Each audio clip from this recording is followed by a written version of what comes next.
Assalamualaikum warahmatullahi wabarakatuh. Baik, saya Elva Mayari Ngasari dengan NIM 1261032111109. Baik, sebelumnya saya di sini akan menjelaskan tentang Piagam Madinah. Sebelumnya saya akan menceritakan sedikit tentang sejarahnya. Sebelum Nabi Muhammad SAW ke Madinah atau saat kota terakhir masih bernama Yathrib, di sana terdapat dua kabilah besar yang saling bertikai ratusan tahun lamanya. Dua kabilah besar di Yathrib tersebut adalah kabilah Aus dengan sekutu Yahudi Bani Quraisyah dan kabilah Karaj dengan sekutu Yahudi Bani Nadir. Keadaan Madinah yang diwarnai pertikaian antar suku dan perdebatan antar agama sudah mencapai puncaknya, ditambah tidak adanya sebuah kekuasaan tunggal membuat kondisi politik Madinah seakan berada pada status vacuum of power. Apa arti dari status vacuum of power?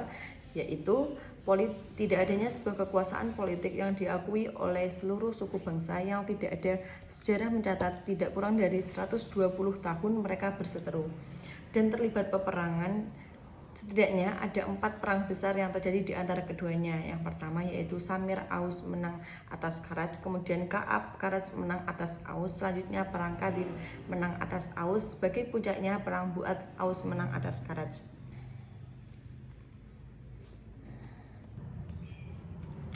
Kedua kabilah tersebut sebenarnya merindukan perdamaian, tetapi tidak menemukan sosok yang menyatukan mereka sampai pada akhirnya masyarakat Islam datang ke Madinah pada tahun 622 Masehi dengan diprakarsai oleh Rasulullah SAW dan didukung oleh semua golongan masyarakat.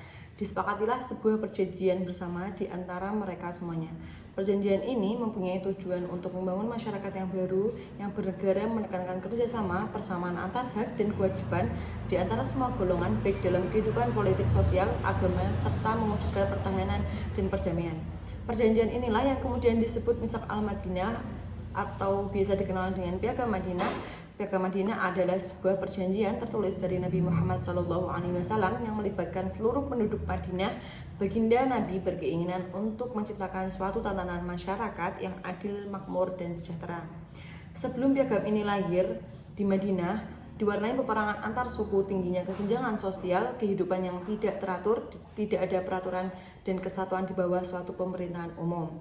Setelah Piagam Madinah ini lahir, permasalahan politik, sosial, dan agama diatur di dalamnya. Di dalam piagam ini juga terdapat rumusan yang jelas mengenai hak dan kewajiban seluruh masyarakat yang menandai terbentuknya sebuah negara dari lama. Disebutkan melalui piagam inilah Rasulullah SAW memperkenalkan sistem kehidupan yang harmonis dan damai bagi masyarakat Madinah yang majemuk dan floral. Di sana Rasulullah SAW meletakkan dasar kehidupan yang kuat atau bentukan masyarakat baru, yaitu masyarakat Madani yang rukun dan damai. Kala itu masyarakat setidaknya berasal dari 3 golongan yang berbeda, yakni Muslim dari kalangan Muhajirin dan Ansor sebagai mayoritas Muslim dari suku Aus dan Kharaj yang belum masuk Islam sebagai kelompok minoritas, dan yang terakhir adalah kelompok Yahudi. Piagam Madinah yang dideklarasikan bagi Nabi Muhammad SAW memuat 47 pasal. Di dalam tertuangnya ketentuan yang mengatur sistem perpolitikan, keamanan, kebebasan beragama, kesetaraan di muka hukum, perdamaian, dan pertahanan. Dalam bidang politik pertahanan misalnya disebutkan bahwa seluruh kaum muslimin dan Yahudi yang tergabung dalam perjanjian dikategorikan sebagai satu umat dan wajib berjuang bersama-sama dalam menciptakan keagamaan dan sosial dan bela negara bila sewaktu-waktu ada serangan musuh dari luar. Seluruh kaum muslimin dengan berbagai latar belakangnya, suku seperti suku Quraisy, Bani Aus, Sa'idah al-Haraj, Tujian an-Najjar, Amr bin Auf dihimbau untuk tetap kompak bekerja sama, seperti halnya dalam membayar diat dan membebaskan tawanan sesama muslim, dan juga Yahudi yang tergabung dalam perjanjian tidak diperbolehkan membuat persekutuan baru tanpa seizin pemerintah Rasulullah. Selanjutnya, sesama kaum muslimin dan Yahudi berada dalam satu besar menantang orang-orang zalim dan berbuat kerusakan. Kemudian Madinah adalah kota suci sehingga diharapkan berperan dan bertumpah darah kecuali kepada mereka yang melakukan pelanggaran, mengancam stabilitas negara, dan mengoyak kerukunan beragama. Sementara dalam kebebasan beragama, perlindungan kesetaraan di mata hukum bisanya disebutkan bahwa siapapun yang berbuat zalim dan jahat baik dari kalangan muslimin maupun dari kalangan Yahudi tidak boleh dilindungi oleh siapapun, bahkan harus ditentang bersama-sama kaum muslimin. Dilarang main hakim sendiri dan bersekongkol dengan pihak lawan selama tidak melakukan pelanggaran. Kelompok Yahudi dan sekutu-sekutunya berhak atas perlindungan dan pertolongan dan jaminan negara baik kaum muslimin maupun kaum Yahudi bersama sekutunya. Diberi kebebasan untuk menjalankan agamanya masing-masing.